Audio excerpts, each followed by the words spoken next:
مسیح خداوند کے زندہ اور جلالی نام میں آپ تمام بہنوں اور بھائیوں کی سلامتی ہو۔ دوستوں، میں امید کرتا ہوں کہ آپ سب ٹھیک ہوں گے اور کلام خدا میں پڑھ رہے ہوں گے۔ پیارے دوستو، ابھی ہم نے سیموئیل کی دوسری کتاب کو مکمل کیا ہے، اور آج کی اس ویڈیو میں آپ کو سیموئیل کی دوسری کتاب کا تھوڑا سا خلاصہ بیان کروں گا، اور اس کے علاوہ ہم ابیسلوم کے بارے میں تھوڑا جانیں گے کہ ابیسلوم کون تھا۔ تو دوستو، بڑھتے ہیں ویڈیو کی جانب۔ ابیسلوم داؤد بادشاہ کا تیسرا بیٹا تھا جو اس کی بیوی ماکا سے پیدا ہوا تھا۔ پیارے دوستو، ابیسلوم کی کہانی کا ذکر آپ کو سیموئیل کی دوسری کتاب اس کے 13 سے لے کر 19ویں باب تک ملے گا۔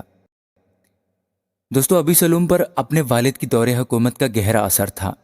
ابیسلوم کی زندگی کو بیان کرنے والے پہلے ریکارڈ کے واقعے میں اس کی بہن تمر اور سوتیلے بھائی امنون بھی شامل تھے۔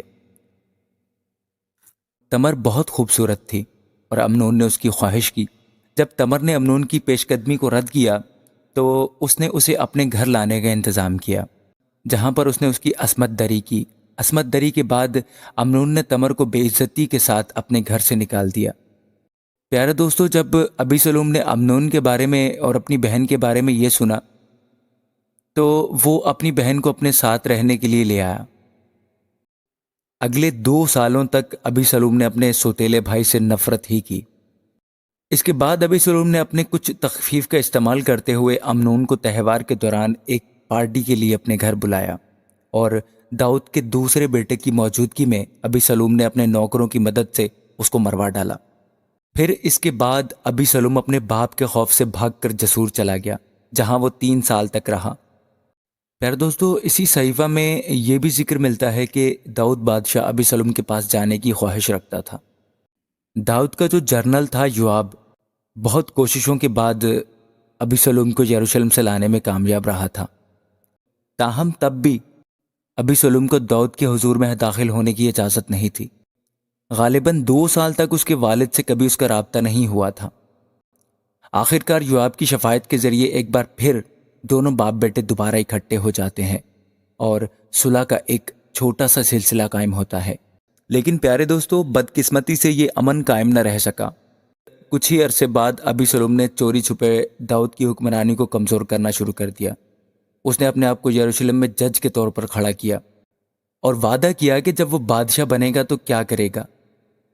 اس کے 4 سال بعد اس نے حبرون میں خفیہ طور پر اپنے آپ کو بادشاہ قرار دینے کا انتظام کیا تھا۔ ساری سازش مضبوط ہوتی گئی اور ابیسلوم کے پیروکاروں کی تعداد بدتدریج بڑھتی گئی۔ ان حالات کو دیکھ کر داؤد ڈرنے لگا۔ داؤد نے اپنے نوکروں کو جمع کیا اور یروشلم سے بھاگ گیا۔ تاہم داؤد نے اپنی کچھ لونڈیوں اور چند مخبروں کو بھی پیچھے چھوڑ دیا تھا، جن میں صدوق اور ابیاتر کاہن اور اس کا مشیر ہوسی شامل تھے۔ ادھر بادشاہ کے طور پر یروشلم میں داخل ہونے کے بعد ابیسلوم نے اپنی حیثیت کو مضبوط کرنے کی کوشش کی۔ پہلے داؤد کے گھر پر قبضہ کر لیا، اور پھر اس نے فوری طور پر داؤد کی فوجوں کا تعاقب اور حملہ کرنے کا منصوبہ بنایا۔ لیکن ہوسی کے مشورے سے یہ خیال ترک کر دیا گیا۔ اس تاخیر نے داؤد کو مہنائم میں اپنی فوج جمع کرنے اور اسرائیل پر دوبارہ قبضہ کرنے کے لیے جوابی حملہ کرنے کی اجازت دی۔ دوستو، داؤد نے خود جوابی حملے میں حصہ نہیں لیا تھا، کیونکہ اس کے جرنیلوں نے اسے پیچھے رہنے پر آمادہ کیا تھا۔ اس نے جرنیلوں کو واضح ہدایت دی تھی کہ وہ ابیسلوم کے ساتھ نرم سلوک کریں۔ پیارے دوستو، ابیسلوم کی غداری کے باوجود کلام یہ بتاتا ہے کہ تمام فوجوں نے ابیسلوم کے بارے میں داؤد کے احکامات کو سنا، تاہم احکامات کی خلاف ورزی کی گئی۔ جب ابیسلوم خچر پر سوار کچھ درختوں کے نیچے سے گزر رہا تھا تو اس کے لمبے بال شاخوں میں الجھ گئے اور وہ خچر اس کے نیچے سے نکل گیا۔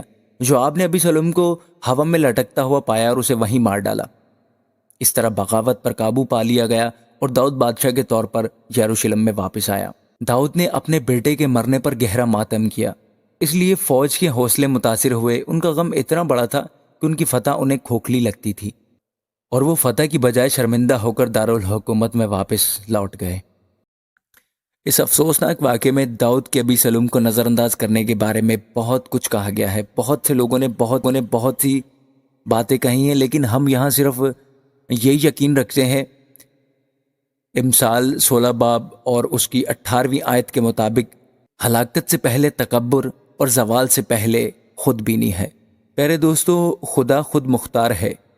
خدا نے ابیسلوم کے اپنے باپ کی بادشاہی کا تختہ الٹنے کے منصوبے کو ناکام بنا دیا۔ دوستو، خدا کی قدرت کو کوئی ناکام نہیں بنا سکتا، یہاں تک کہ وہ دنیا کا کوئی بھی ابی سلوم ہی کیوں نہ ہو۔ خداوند آپ کے ساتھ ہو اور آپ کو ہمیشہ اپنی پناہ میں رکھے اور اپنے کلام کے مطابق زندگیاں بسر کرنے کی توفیق عطا فرمائے، آمین۔ دوستو، اگر آپ نے ویڈیو مکمل دیکھی ہے تو ایک کمنٹ ضرور کیجیے گا۔ God bless you all.